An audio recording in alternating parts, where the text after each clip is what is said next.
Doug Allman's work on the 1918 influenza pandemic showed us that there were really serious consequences long-term for children in utero during the pandemic. So the basic logic behind that, the basic story behind the mechanism, is that when these kids were in utero, their moms got hit with this pandemic that was particularly deadly, particularly bad for people in their 20s and 30s, right? People that are exactly of childbearing age. So that health shock while in utero led to sort of worse health over the life course of that child through adulthood. That worse health also translated into lower educational attainments. There's a couple of reasons that that might take place, right? So one direct reason would be if you're in poor health as a child, it's going to be harder to go to school. You're more likely to be absent. It's going to be harder to do the work, harder to focus, right? Because you're dealing with illness, because you're dealing with poor health. So that may directly lead to lower educational attainments. And then that's going to translate into lower incomes down the road, right? But there's another way that that poor health of the child through childhood could impact their educational attainment. It could be about parental resources and how parents decide to invest in their kids. So remember in the previous video, I kept mentioning, this is a time where more and more people are starting to go to high school, more and more people are starting to graduate from high school. This is very much a time where you could imagine pulling a kid out of school and instead having them work, right? And so you're making a decision about whether to keep your kid in school into high school. And then you're also making a decision about whether to have that kid complete high school, where there's outside options in a way we don't think of them today, right? So back then, there were these other occupational options, or you had the family farm that the kid could work on. So it wasn't automatic that you would keep your kid in school. It wasn't automatic that a kid would decide to stay in school. So it's a decision being made, right? And what parents are doing and what kids are doing are trying to optimize, right? That's how economists would think about this. So it could be that parents were deciding to invest less in their kids' education, right? The kid that got the bad health shock from influenza. And that's what I want to talk about in this video, all right?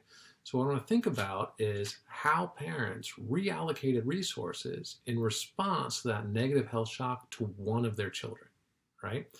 That's why it's kind of interesting in the 1918 influenza context. Once again, it's about that W shape of the mortality.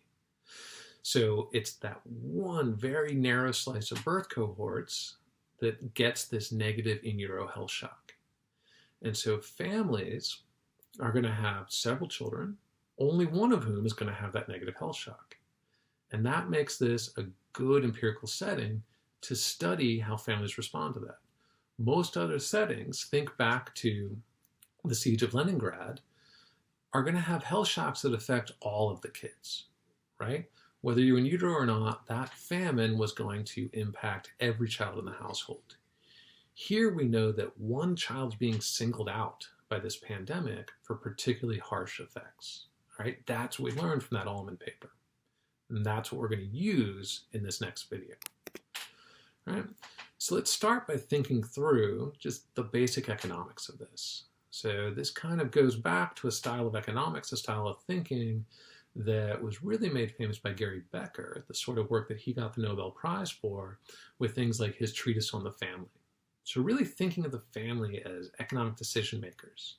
And that doesn't have to be stark or unrealistic, right? It could just be that you're trying to be as happy as possible, trying to maximize happiness. And you have constraints. You only have so much time, you only have so much money to devote to your different children, right? So it doesn't mean we have to be cynical or anything like that. It just means that realistically, families face decisions under constraints. And that's what economics is, right?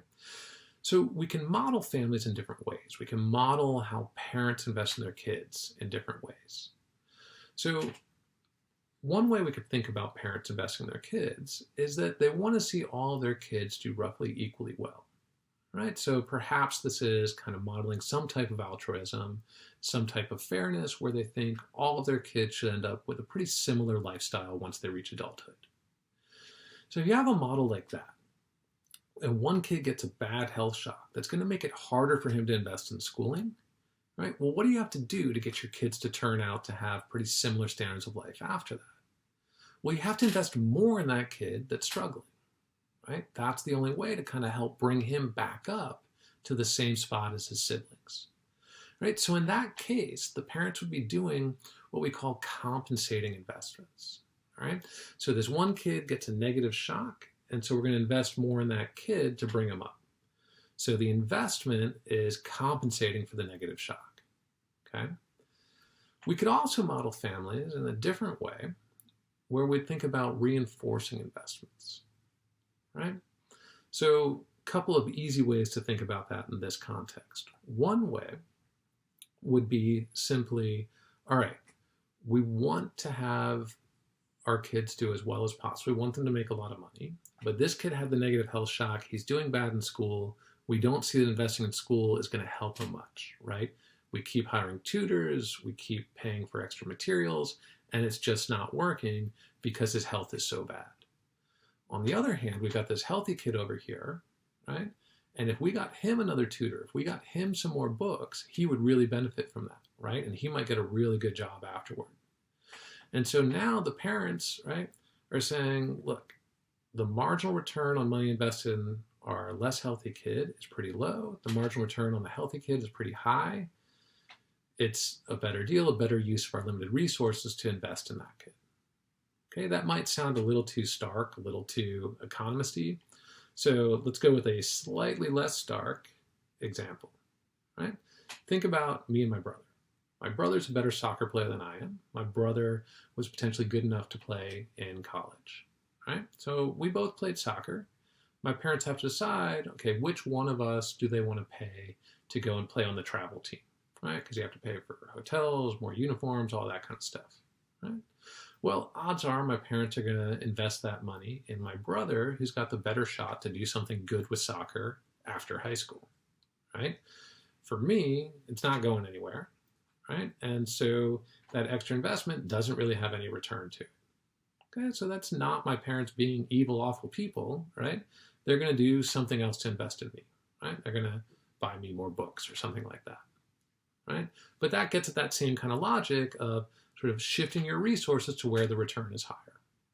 And potentially, if the return's higher for the healthier child, then we get reinforcing investments. So a reinforcing investment is saying one kid gets a negative shock, we allocate our resources away from him to the healthier kid, and that actually reinforces the negative shock, right? Because we're actually pulling more resources away from that kid. So we can write down models that get us either one of these approaches of the family. And so what we need is empirical evidence to actually tell us which one of these approaches families are taking. And that's what we're going to try to do with the 1918 influenza pandemic. So for this, we're going to look at one of my own papers from a few years ago on nurture reinforcing nature during the 1918 influenza pandemic. So the way I saw this was Allman's paper showed me that there's one kid in each family that got this really negative health shock, right? He also showed me that that kid had less education on average, right?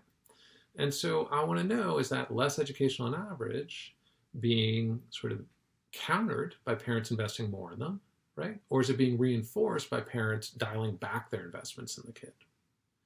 And so what we're going to do is we're going to say, all right, think about two different pairs of brothers, okay? One pair of brothers was born both kind of just before the pandemic. The other pair of brothers, the younger brother was born during the pandemic, okay? So these are pretty similar sets of brothers with the exception of that randomness of getting hit with the 1918 influenza pandemic in utero for that second pair, okay? So what I can see is not just did the younger brothers have comparable educations to each other, I can see if the older brothers did too, right? And by looking at differences within the brothers, that's going to help me figure out, right, are parents widening the gap in investments between these kids, or are they narrowing them after the kid gets hit with the health shock, right? So that's the idea. The problem is that's as far as Allman's work can take me, right? Allman took advantage of the fact that he's got modern census data, this 1918 historical event, and that's how he's going to observe people when they're older. And all he needed to know was whether they were born during the pandemic or not, right? My problem is that I also need to know whether your brother was born during the pandemic or not. And that's not going to be told to me in the 1960, 1970, 1980 census, right? You don't tell me about your brother who no longer lives with you because you're both in your 50s. So what I have to do is find a way to establish pairs of brothers that lived together around the time of the pandemic, but still observe them when they grow up to be adults, and I can observe their completed educational attainments, okay? So the solution to this is actually to start linking different data sets together, doing some genealogical research. So the start of this project is with World War II enlistment records, right? And these enlistment records are pretty handy for a couple of different reasons. One reason is that a shockingly large proportion of young adult males enlisted in World War II, the United States, okay? So I can find information on a huge range of young adult males in World War II. They're just the right age to have been born just before and after the influenza pandemic in 1918, right? The other nice thing about these enlistment records, not just that it's a big chunk of the US population, it's people of the right age relative to the pandemic, it also shows me their educational attainments because that helped them decide what job people should have when they enlisted. So what you're looking at here is the enlistment record for my grandfather, Robert Parman.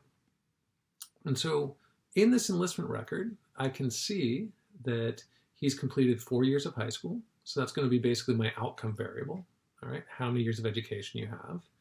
I can also see that he was born in 1924 and that he was born in Ohio, all right? That information about what year he was born and where he was born is going to let me try to find him earlier in the federal census, right, to see who his brothers are, okay? So when I go and search on Ancestry for Robert Parman, born in 1924 in Ohio, my grandfather pops right up here. His parents are Harmon and Luella, okay, and he's living in Sandusky.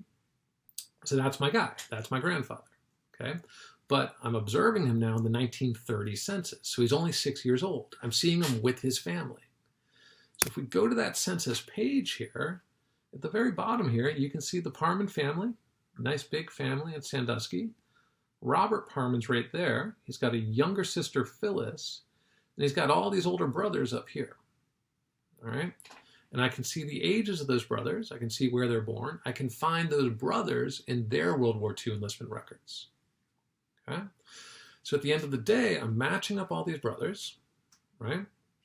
And so I can look at any particular person and I can say, when were you born? What's your educational attainment? Do you have a younger brother, right? If so, how does that affect your educational attainment? And how different is it if that younger brother was in utero during the pandemic versus if he was born just before or after it, okay? So by Allman's work, we know that if he was born during that pandemic, if he was in utero during that pandemic, you got a younger brother with a negative health shock, okay? If he was born just before or after, he's got kind of the regular flu health shock that everybody got, okay? So it's going to be whether or not that younger brother was born during the pandemic is going to be how we get variation in whether you had a sibling that had a particularly negative health shock, and that's going to tell us whether that impacts your education, okay? So if you have a sibling with a very negative health shock, does that tend to lower your educational attainment? In that case, parents are probably shifting resources toward the less healthy kid. Or if you have a younger brother that was born during the pandemic and that tends to raise your educational attainment, that would tell me that parents are shifting resources to you. They're doing that reinforcing investment approach, okay? That's the basic idea behind this paper. And this is the basic result from the paper, okay? So the outcome variable here is years of secondary and post-secondary schooling. All right, so think about this as years of high school for the most part. Very few people with college education in this data set. Okay, so first thing, I'm controlling for how many older siblings you have, how many younger siblings you have, and what your parents' log income was. Okay, I get all that information from the census. So bigger families, right, whether they're bigger because you have more older siblings or more younger siblings, that leads to lower educational attainment. Okay, so this is consistent with us kind of modeling this constrained optimization problem of the household. If you have more kids, the same overall resources, you can't invest as much in each kid, right? So we see lower educational attainments for each kid as the number of kids goes up, okay? And that's true whether those are younger siblings or older siblings, okay? An extra brother means less educational attainment on average. So we're controlling for how many brothers, how many sisters you have, right? And now we're going to add in some variables here for whether one of your brothers or sisters was born in 1919, meaning they were in utero in 1918, in utero during the pandemic, okay? Well, when we look at the coefficients for having an older sibling that was in utero during the pandemic, we don't get any significant results here, okay? Those are negative numbers, but they're pretty close to zero. They're not statistically significant. Where we get a really large statistically significant coefficient is on the variable that's capturing whether you have a younger sibling born in 1919. And there we get a really big number. That's an extra third of a year of education on average. Okay, so another way to think about that is like 1 out of every 3 families that had a kid in utero during the pandemic added an extra year of schooling to one of the older siblings, right? That's a big effect. And so it's specifically to the older sibling, right? This is for if your younger sibling was in utero during the pandemic. So what seems to be happening here, the interpretation I have of these results, is that when the flu comes in 1918, right? If a family had a kid in utero during that, that kid has chronic health problems. That's what Almond's work showed us, okay? How does the family respond to those chronic health problems? Right? Well, instead of investing more in that kid that got this really bad draw, right, this really bad luck to be in utero during the pandemic, the family's responding by investing more in their older kids, right? They're saying, well, we know these kids aren't suffering from these health problems. We're shifting our resources to them, right? They've got the best shot. And that's going to lead to these different outcomes between siblings here. Okay, and it's going to actually reinforce those differences. So the negative health shock is creating some difference, and then the parent's response to that, the way they reallocate resources, is exacerbating that difference. Right? So that's our big takeaway from my paper on the influenza pandemic. In the last video, we'll go to a very different paper thinking about pollution in the pandemic.